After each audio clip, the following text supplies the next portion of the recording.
जय श्री कृष्णा, जय श्री राम, जय गौ माता, जय राधे श्याम। आप देख रहे हैं तुलसी तपोवन यूट्यूब चैनल और इस वीडियो में हम चर्चा कर रहे हैं कि एकादशी कब की है। सबसे पहले तो मैं आपको यह निवेदन कर दूं, भाद्रपद के ये शुक्ल पक्ष की एकादशी है और इसको परिवर्तनी एकादशी के नाम से जानते हैं।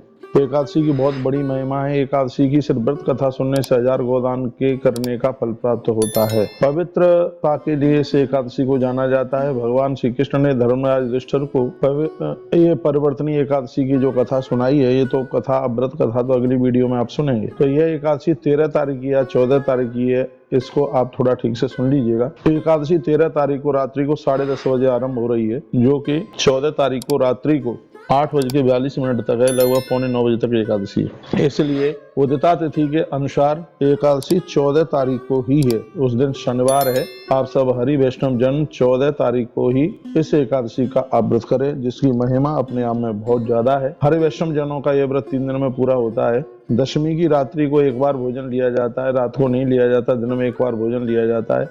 एकादशी के दिन में बस एक ही बार फलाहार लिया जाता है और द्वादशी को बस एक ही बार भोजन लिया जाता है। इसलिए यह एकादशी 3 दिन में पूरी होती है। और यह मैं पूर्व में भी आपको निवेदन कर चुका हूं कि भले ही आप एकादशी का व्रत नहीं करते हैं तो भी एकादशी के दिन आप कच्चा भोजन मत कीजिए, जिसमें रोटी, दाल, चावल इत्यादि ये वर्जित हैं। एकादशी के दिन यदि आप व्रत नहीं करते हैं तो आप पराठे खाइए, पूड़ियाँ खाइए, दाल, चावल, इन सब का परहेज कीजिए।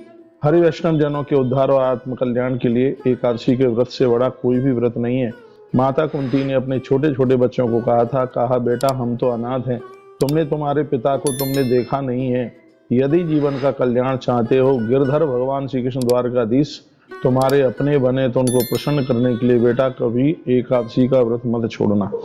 यहाँ तक कि भीम भी एकादशी का व्रत करने में जब असमर्थ थे तो उन्होंने भी भगवान श्री कृष्ण को कहा था, प्रभु मुझसे रोटियां छूटती नहीं है और ऐसा कोई आप उपाय बता दें जिससे मुझे भी एकादशी का पुण्य प्राप्त हो जाए। तो भगवान श्री कृष्ण ने भीम को भी वर्ष में एक बार निर्जला एकादशी का व्रत करने के लिए कहा था और वो भीम ने किया, इसलिए उसको भीम एकादशी के नाम से, भीमसेन एकादशी के नाम से भी जानते हैं। तो ये बात मैं इसलिए कह रहा हूं कि भीम अन्न नहीं छोड़ सकते, तो भी भगवान श्री कृष्ण ने कहा था कि भीम 11 का व्रत करना बहुत ज्यादा जरूरी है, इसलिए तुम भी एकादशी का व्रत कीजिए।